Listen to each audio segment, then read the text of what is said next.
it's like the thing that nobody wants to talk about is all the gifts and shadows that money brings.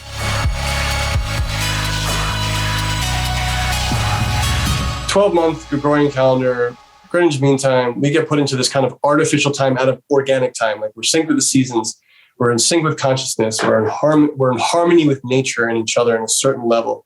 Then we're put into this construct of time, and then they bound that construct of time to money. That was the big trick. I love that you're layering this, because like it's beautiful. Keep going. Yeah.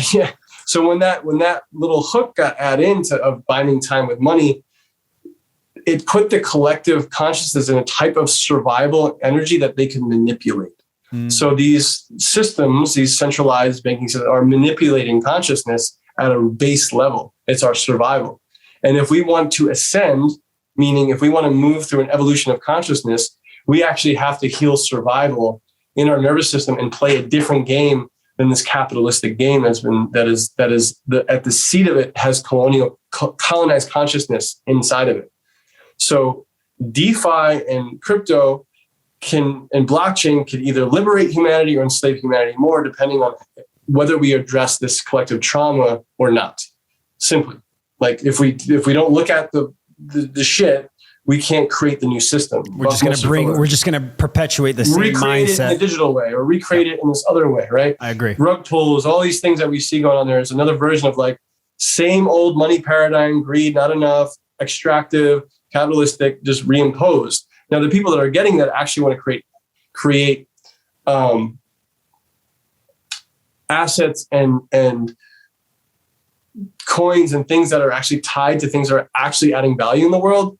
Those are the projects that we're interested. A lot of people are like, that's where like, yo, there's something there, because this is actually adding value in a way beyond this like imaginary thing, because we know that fiat and a lot of these things are imaginary value. It's not tied to gold anymore. It's not tied to, like something that actually has value. We're printing it out of fucking thin air. I say it like this. I've been saying it like this, that money, we've externalized our self-worth and put worth on this external thing, which should be just a representation of our self-worth and not the actual thing that's worth.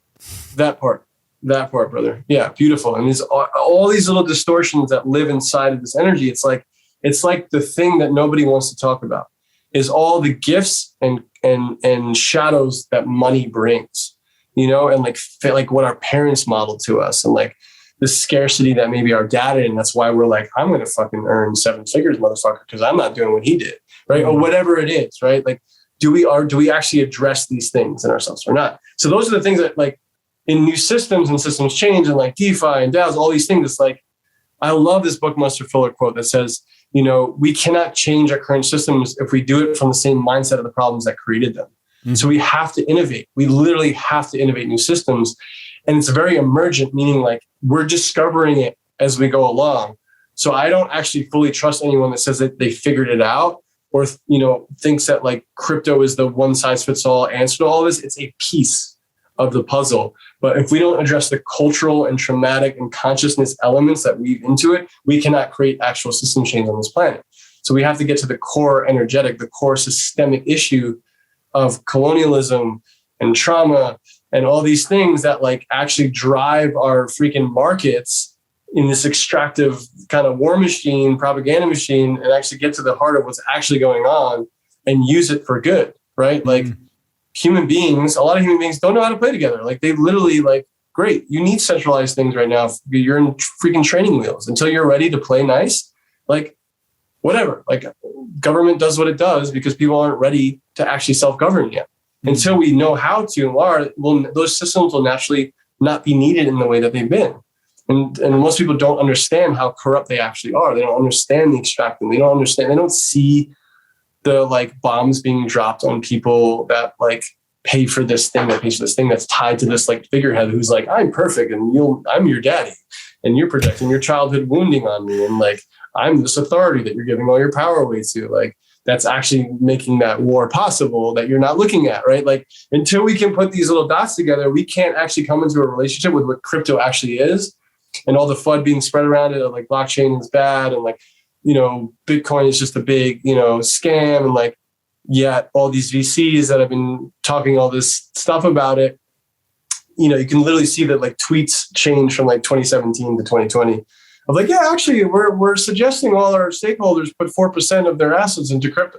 It's like, I was there when Jamie Dimon said a tweet that it was going to zero, and then it went down, and then literally within 24 hours, it's like, I think I was wrong. Actually, it's going to be good, and then it started going back up, and it's like, oh, he just fudded and then bought the dip. Yep. Yeah. You got the whales that manipulate the market. And that's the thing. It's like, this is why we need a culture of participation.